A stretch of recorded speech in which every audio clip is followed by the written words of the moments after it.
ایک تو یہ ہماری محفلیں ہیں نا جن میں مجبور کر دیتا ہے خطیب واعظ نعت خواں، تو مجبوراً بھی سبحان اللہ کہنی پڑتی ہے۔ کاش کبھی گھر میں بیٹھے بیٹھے بھی دل کرے اور ہم کسی نعت خواں کے دروازے پہ اسپیشل جا کے دستک دیں اور اسے کہیں دل بڑا پریشان ہے، مدینے والے کی کوئی نعت تو سنا۔ کبھی ایسا بھی ہونا کہ گھر میں پیسے نہ ملنے پہ تو ٹینشن ہوتی ہے، اور کوئی مقدمہ آ جائے تو پریشانی ہوتی ہے، لڑائی ہو جائے تو ہوتی ہے، کبھی یوں بھی تو ہونا رات کو ابا جی رو رہے ہوں بستر پہ اور بڑا رو رہے ہوں اور تڑپ کے رو رہے ہوں، بچے آ کے اماں سے پوچھیں کیا مسئلہ ہے ہمارے ابا کو، کوئی پریشانی ہے، کوئی ڈاکٹر کو بلائیں، کوئی دکھ ہے؟ اماں کہتی ہے جاؤ تمہارے والی بات نہیں۔ بچے اصرار کر کے کہتے ہیں نہیں اماں بتا تو صحیح مسئلہ کیا ہے؟ تو اماں ٹھنڈی آہ بھر کے کہتی ہے پتر تمہارے باپ کو نا نبی پاک کا مدینہ یاد آتا ہے، جنوں ویکھ کے ٹھردیاں اکھیاں نے تے جنوں ویکھ کے ٹھردا سینہ ہے، ربا تیری ساری خدائی چ ایک ہی تے شہر مدینہ ہے۔ پیسے جتنے آگے جی انہیں بڑے نے انہاں سٹیو تہاڈی مہربانی، اسی کڈی سمجھدار قوم آ، پہلے آپ ہی کھلاری دینے پھر آپ ہی کٹھی کری دینے، کیسی بات ہے۔ غوث پاک کی محفل میں لوگ بندے گنتے تھے، توبہ کس کس نے کی، ہماری محفلوں میں لوگ نوٹ گنتے ہیں اور اسپیشل بندے رکھے ہوئے نوٹ گننے کے لیے۔ بس کریں یار، چھوڑ دیں، بڑا ہو گیا یہ کام ہماری۔ سنیں جی سنیں، اللہ خوش رکھے، اللہ آپ کو خوش رکھے۔ اور میرے بھائی اللہ جزات، سنیں ہمیں جو کچھ دین نے دے دیا وہ ہماری اوقات سے پہلے ہی بڑا زیادہ ہے، تو یہ نوٹ چھوڑ تو یہ تو بات ہی پیچھے رہ گئی ہے۔ سانو تخت ہزارے دی لوڑ کی ہے، نالے کی لگے شہر بمول دے نال، اسی اپنی بال کے سیکنے ہیں، سانو کی لگے کسی اور دے نال۔ یہ چھوڑ دیں یہ کام، یہ کوئی اتنا مناسب نہیں لگتا۔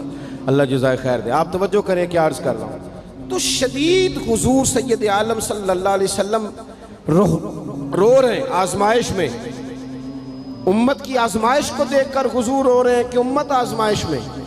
حضرت جبریل نے جا کے عرض کی یا رسول اللہ وہ جو خاص حساسیت ہے نا حضور کی طبیعت میں امت کے حق میں، اس کے لیے حضور رو رہے ہیں۔ تو رب کریم نے کیا پیغام دیا؟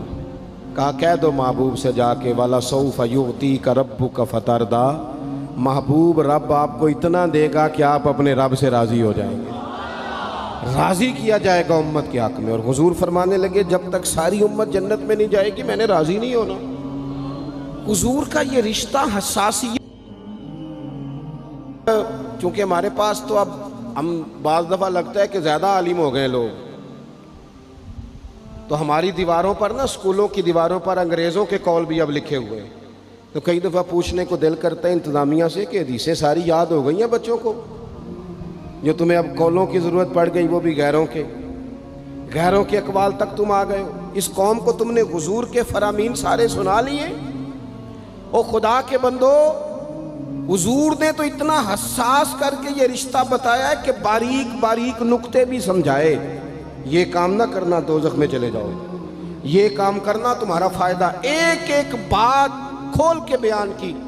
امت کے پاس ٹائم ہی نہیں ہے حدیثیں پڑھنے کا، وقت ہی نہیں ہے۔ ہمارا تو مزاج بن گیا نقطے سننے سنانے کا، نقطے۔ وہ ہمارا نقیب محفل اسٹیج پہ بھاگ کے ادھر جاتا ہے، پھر بھاگ کے ادھر آ جاتا ہے۔ وہ کیوں لگا کہتا میں جملہ دین لگا۔ او خدا کے بندے تو جملہ رہن دیکھا، تو کوئی آیت دے، تو کوئی حدیث پاک پڑھ۔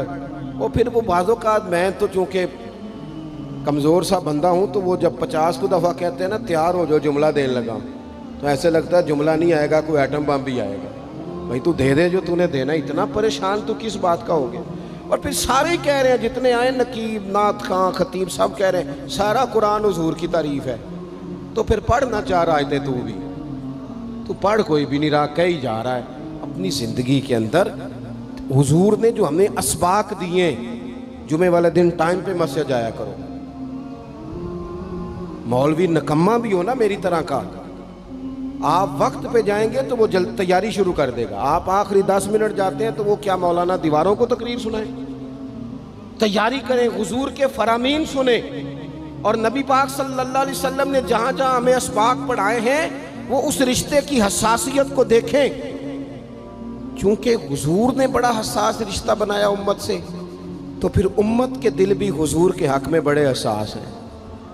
اپنے مزاج کے لحاظ سے نا نرم طبیعت کے آدمی حضرت صدیق اکبر. کچھ لوگ نرم ہوتے ہیں نا بیچارے، جو گیا مان لی، جو گیا مان لی، ان کو لوگ تنگ بھی بڑا کرتے ہیں. یہ بھی میں آپ کو بتا رہا ہوں. وہ جس بندے کا پتہ ہوتا ہے نا کہ جناب اس کے پاس گئے تو یہ اکثر تارے شاٹ بھی رہتی ہیں، تو وہاں ذرا جاتے بھی لوگ تھوڑی احتیاط کرتے ہیں. حضرت ابو بکر صدیق طبعاً نرم طبیعت کے تھے، کشادہ روئی، خندہ پیشانی مزاج کا حصہ تھا. وہ دیر تک صبر کرنے کے عادی تھے. لیکن ایک دن ان کے والد آئے جناب ابو قحافہ رضی اللہ تعالیٰ عنہ، بعد میں انہوں نے کلمہ پڑھا. وہ ایک دن حضور کی بارگاہ میں شکایت لے کے آئے. اب کسی اس بندے کی شکایت آ جائے نا جس کی توقع نہ ہو، جس سے توقع نہ ہو. کسی نے کہا تھا نا کہ تجھ سے شکوہ نہیں بے وفائی کا، پر تجھ سے امید بے تحاشا تھی. تیرے اوپر امیدیں بڑی تھیں، تو نے یہ جو کام کیا نا یہ تھوڑا عجیب لگا ہے، تجھے نہیں کرنا چاہیے تھا. کوئی اور کر دیتا تو چلو بات اتنی سخت نہیں تھی، تجھے نہیں کرنی چاہیے تھی، تیری بنتی نہیں. حضرت صدیق اکبر طبعی طور پر نرم آدمی، لیکن ان کے والد آئے حضور کی بارگاہ میں، اور بزرگ ہیں اور نابینا ہیں اور لاٹھی تھامے ہو، اور انہوں نے بڑی عجیب بات کی. کہا یا رسول اللہ حد ہو گئی، آج تو ابو بکر صدیق نے مجھے تھپڑ مارا ہے، تھپڑ مارا ہے. یہ ابھی وہ مسلمان نہیں تھے. شکایت آئی، کریم محبوب علیہ السلام کے گرد جتنے لوگ کھڑے تھے محو حیرت ہو گئے کہ ابو بکر صدیق یہ کام کریں گے. حضور نے فرمایا بلاؤ نا جناب صدیق کو. حاضر بارگاہ ہو گئے، ہاتھ باندھے، نظر جھکائی ہے.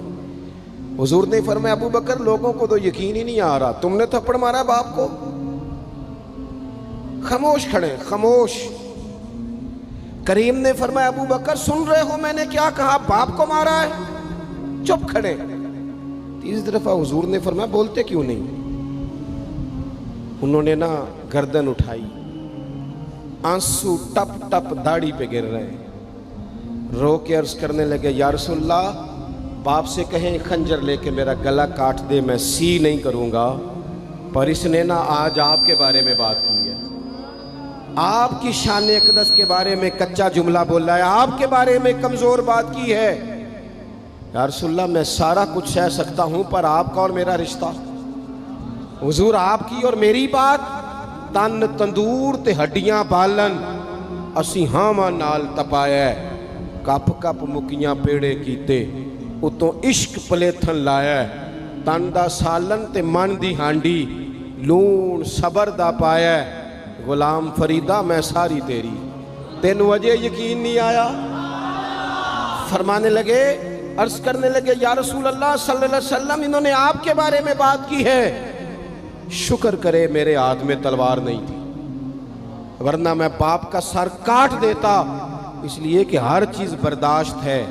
محبوب کی شان کے بارے میں کوئی بات کرے یہ امت کو برداشت نہیں ہوتی. ہم یہ کیسے قبول کریں، کیسے اس بات کو قبول کریں؟